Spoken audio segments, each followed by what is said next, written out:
Audio on demand from Vision Christian Media.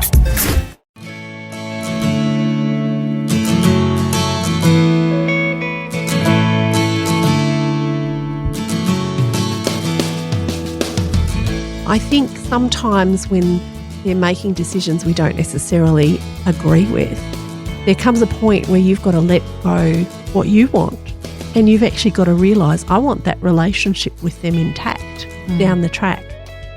Many mothers struggle, feel unseen and undervalued in their role. Frequently, mums struggle with a sense of failure, of not measuring up to some idealised concept of what a great mum should be. Today's guests are some of the mums that are part of the team here at Focus, and we're going to discuss how they have navigated the journey of motherhood, including the challenges and the rich rewards, with God's help.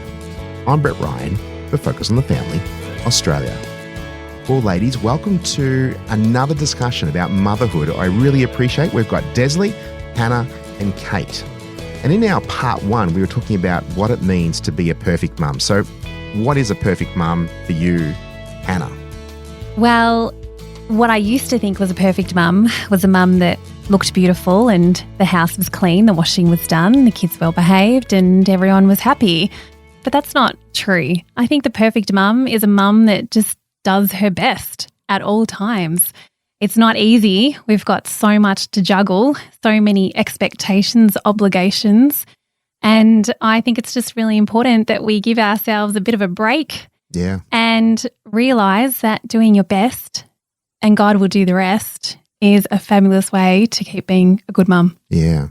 Ladies, you want to add to that? Yeah, I just think showing up Yeah. and being authentic. Right. Because let's face it, our kids can spot a hypocrite a million miles away. And so if we're trying to portray something outside the house, because that's where you're going to do it, you don't do it inside the house, you're going to portray something outside the house, they're going to go, what is that? You know, it's two-faced. And the expectations then on the kids, that creates a whole other layer for them about having to be perfect. And then it can become very performance-based. I think one thing we learned when Brett was kids pastor, we said to the kids, just be you.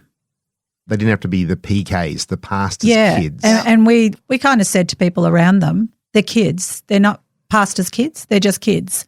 Please don't say, oh, well, you're the pastor's kids. You should know better. Because we wanted them to love the church and they're going to make mistakes. They're human beings. That really took the pressure off them to not even stand in that position like, oh, well, my dad's the kids pastor. It just wasn't like that. Dad was the kids pastor, but we're kids. And I love that concept because I did see a lot of pastors' kids who really struggled with the expectation that they had to be perfect. Do you think the perfect mum then is maybe somebody who gives their kids permission to not actually be perfect all the time? Yeah. It takes the pressure valve off. Yeah. Yeah. Have your children, Desley, ever felt perfect, that they needed to be perfect? No. I think actually that's been a real life lesson for me. Sometimes I think we can be unrealistic in our expectations of our kids, and we have to learn to actually adapt and actually talk to our kids. Yeah. And actually sometimes meet them halfway, realising that they're not always going to see things the same way that we do as parents. No, and that's a very lifelong lesson, especially as they're getting older and have children of their own, and now you're a grandmother, you'll see that the parenting style is a bit different. And yeah, it is. And I think that's one of the beautiful things that over the years I have learnt is that that's okay, you know, because at the end of the day, that now becomes their responsibility as parents. They have a God-given responsibility to their children. How they do it is for them to work out. But I think it's very easy, particularly as grandparents, to want to jump in there and actually, you know, make them do it the way you did it. But that's, in my day, this is the way we did it. But I think that's the thing of realising that even though I thought I did okay, it doesn't necessarily mean that that's the way other people do things. We talked about in the first session about being a perfectionist and feeling like we're failing. Hannah, have you felt like you failed? Totally. Is it, or have your kids ever given the impression that you failed and they verbalized it, or is it just a perception that's not real? So when my oldest daughter wanted to do dancing lessons, I wasn't a dancer. I didn't grow up doing dancing lessons, but she wanted to do them and that was great.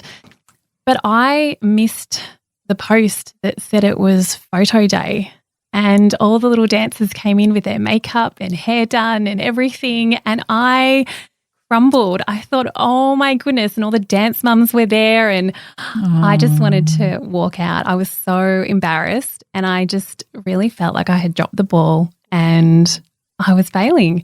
Even when it comes to now, the cost of living, it's so high. So we've constantly got this guilt on our shoulders. Well, I need to work extra to put food on the table. Yeah. I need to be there to be able to provide the new shoes for my kids, but I'm not there enough. And that's really hard. And there's a tension, isn't there? A tension. Absolutely. And it's, that juggle. And then, like you were saying before, mix that in with maybe a child with special needs. Or if you're doing that alone and you've got your own issues, you've got anxiety or some mental health issue, physical health issues, it can be really, really tough. Yeah. So life as a mum these days at the moment, it's really easy to actually feel like you're failing. Yeah.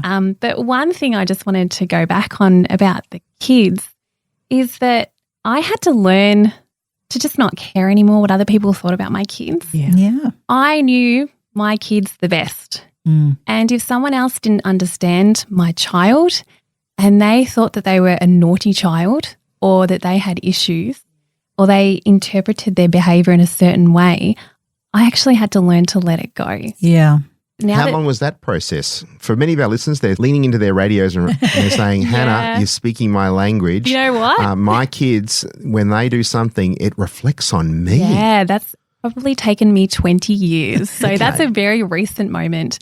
You love your kids and you don't want anyone to think anything bad about them. You want them to be perfect, but they're not, and that's okay. Yeah. And as they get older too, they're going to start making choices that you don't necessarily agree with. No.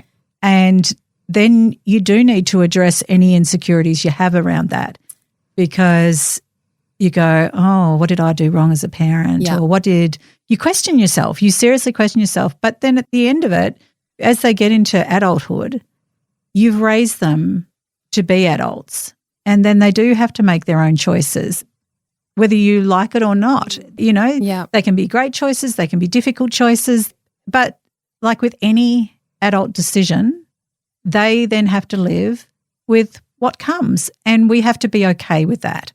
Right. We actually have to love them through that decision too. We do.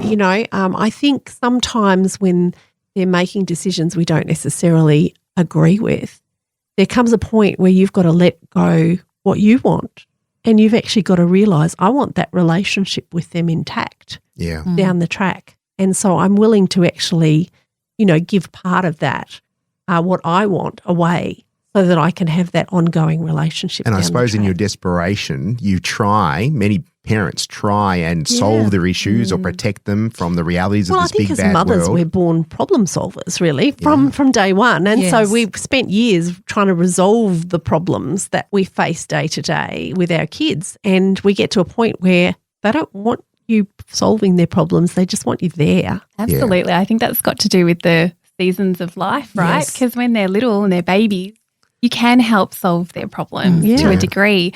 But when they get older, they change. And you can't be the mama bear that steps in anymore. You've actually got to step back, and they have to learn to fight their own battles. Yes, they do. So you got to just be on your knees with prayer, and when they want your advice, then you can give it. Yeah.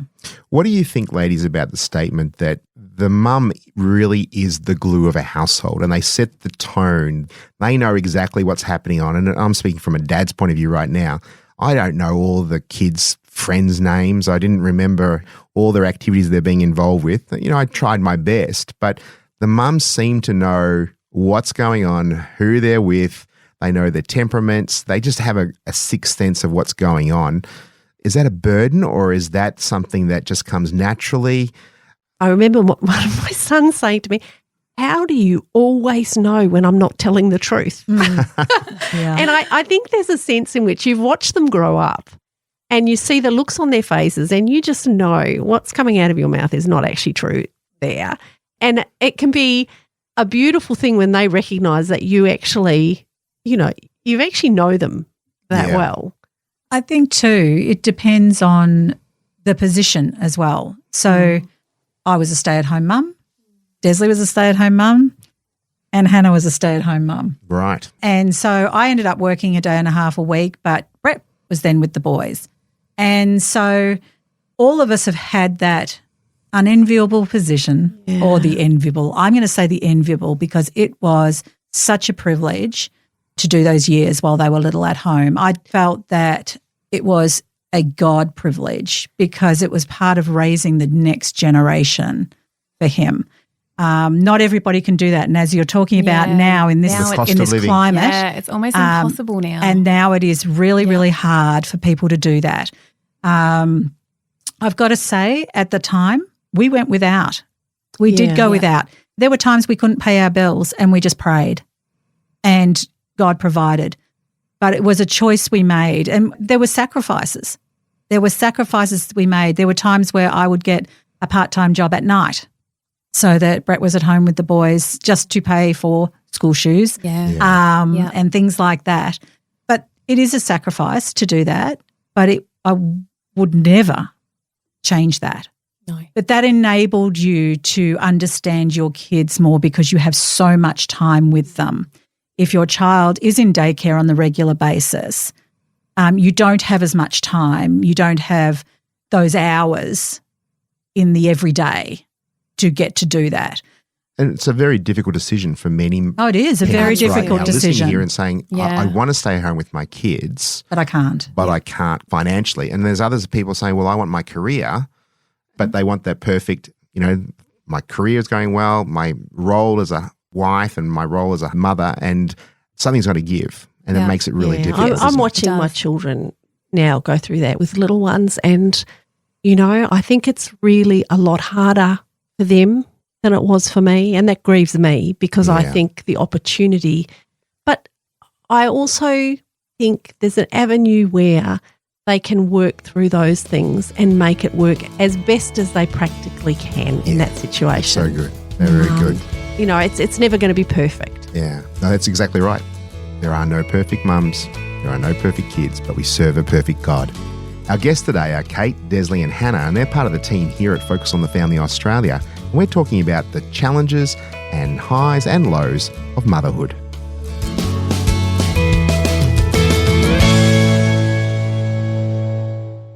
The Word for Today is Australia's most widely read daily devotional, designed to give you practical teaching to keep you focused on your relationship with Jesus. Read it online or subscribe to the free printed edition at thewordfortoday.com.au.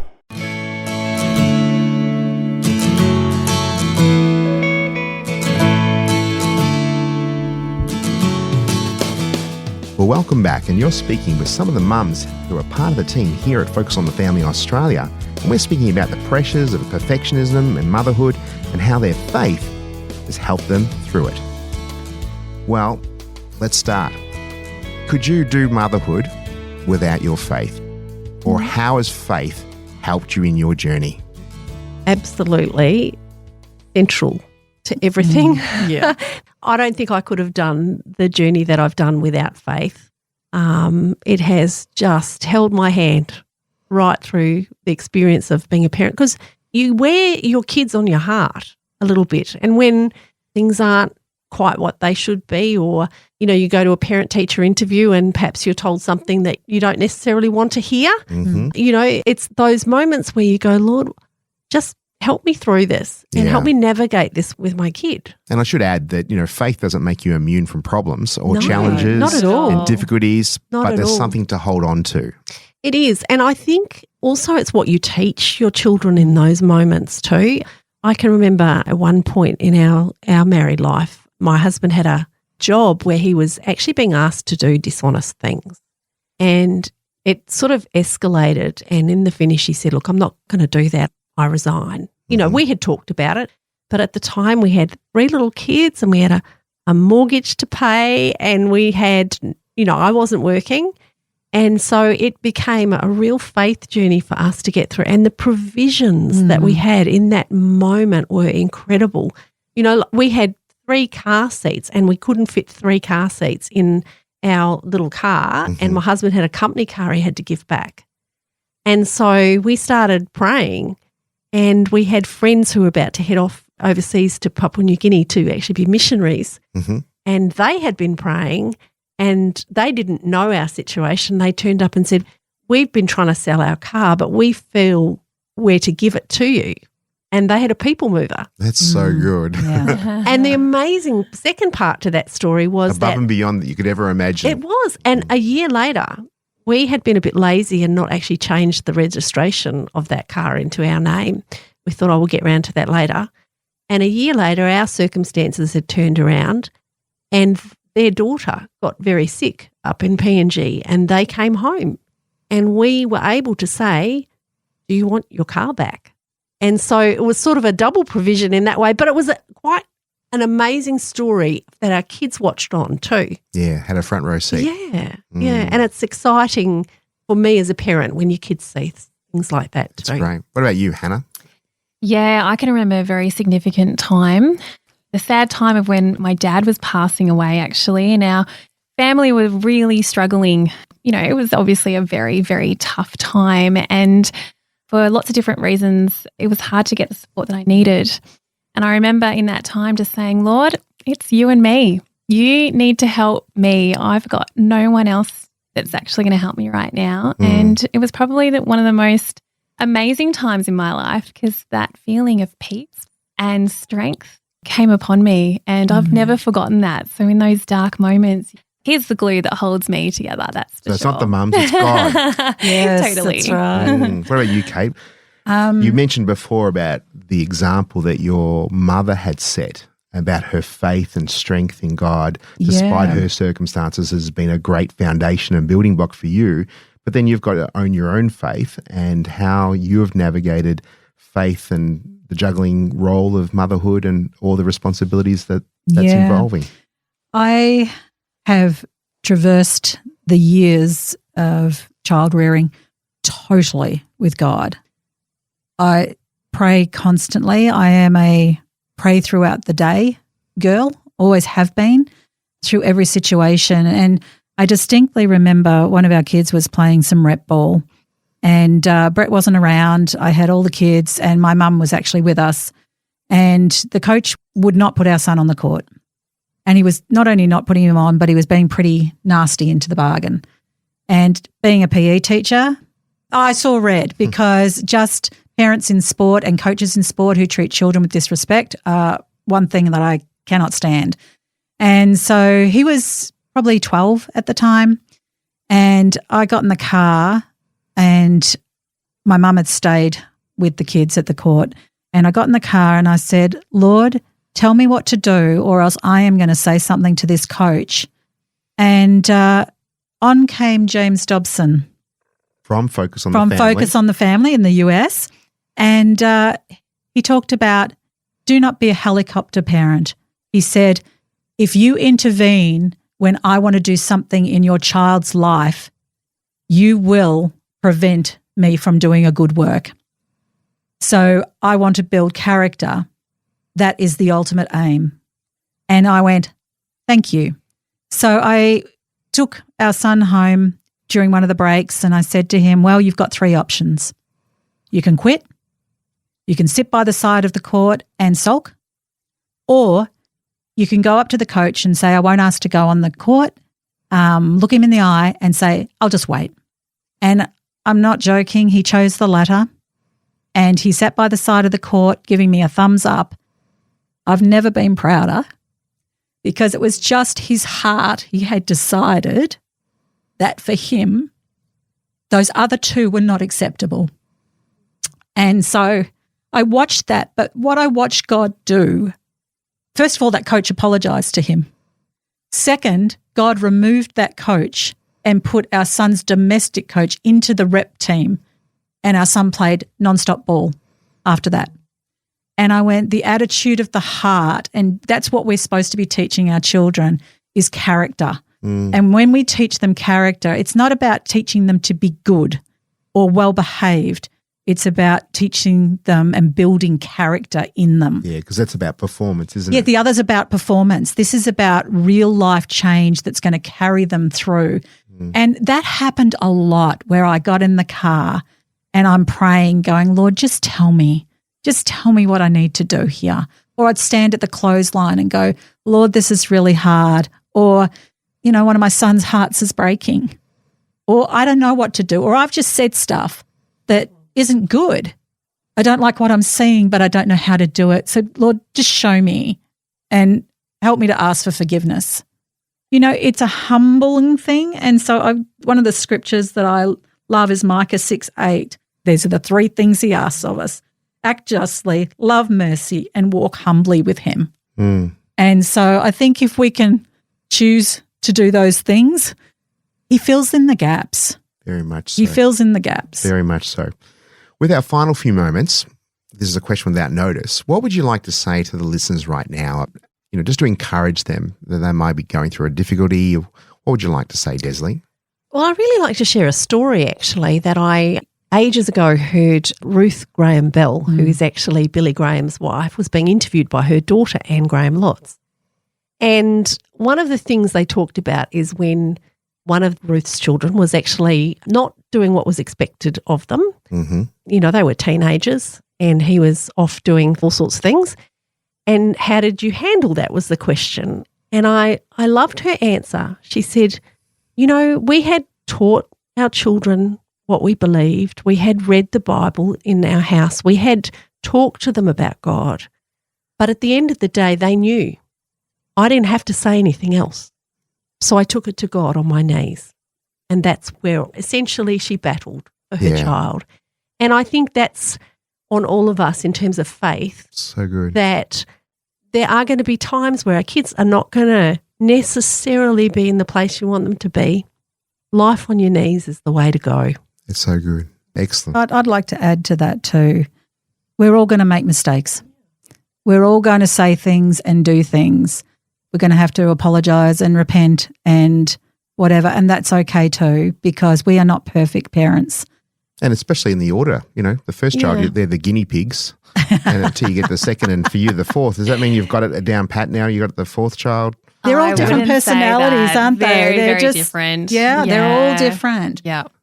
Hannah, what about you? Final comments to encourage mums out there? Yeah, I would probably like to say, you know what, if you're going through a hard time, you're probably doing a lot better than what you're telling yourself right now.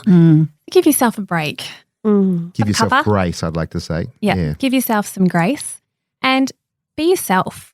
We're all trying to fit into a mold, I feel, that mold that we see on social media, having to look and be a certain way. Be yourself. Be the mum that God wants you to be and not anyone else. Even if there's family members maybe that are telling you that you need to do things a different way, ask God.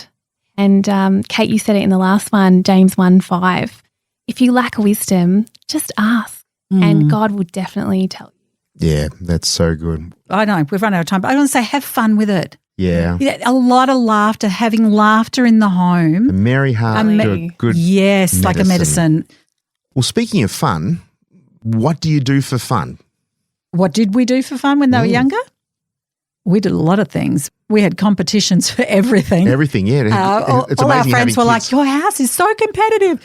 But they loved it. It was competitions for cleaning bedrooms, for running around, for getting in the car, for who could eat first, who could just. And then we had music on and we danced and I we do remember laughed. one time we had to get the white glove out to see who had the cleanest room. That's Yes. a very good problem to have, by the way. We laughed at comedians and we played frisbee golf and soccer and basketball and tennis and it didn't matter what. But there was laughter and it was just so much That's fun. great. What about you, Desley? Well, we had heaps of laughter too, but one thing we used to love when the kids were little, we did sumo wrestling. So you'd get the kids in their dressing gowns and a pillow either side, and they'd come running at you and you had to push them off. They loved it. It was always that's a great. bundle of fun. And what about you, So Hannah? cool. Well, our family loves to banter. We banter Yes. a lot. Yeah. So that's just a bit of a love language, I think. But one thing I've really been enjoying doing with one of my daughters in particular is kitchen dancing. We get the dinner done and we dance to the latest tunes and make up some really corny actions. That is so much fun. No one's allowed to film though. That is a rule. No filming allowed. Fair enough. Lots Have of fun and share your faith. Thank you, ladies, for once again for being part of our journey here at Focus on the Family and for your roles as mums and grandmothers to your families. Thank you so very much for being our guests today. Thanks, Brett. The journey of motherhood holds plenty of joy, but it can be isolating too. And to support you in your journey, we'd like to offer you a free devotional called The Journey of Motherhood. It includes 12 meditations to encourage you to be more confident in your role as a mother, how to reach out to other mothers, and remind you how precious you are to God. To find your copy, go to families.org.au. But if something that was said today has triggered you, we offer a free counselling service made available through the generosity of our financial partners. Please consider partnering with us so together we can help more families thrive in Christ. On behalf of the whole team here at Focus, I'm Brett Ryan. Please tune in again for another edition of Focus on the Family, Australia.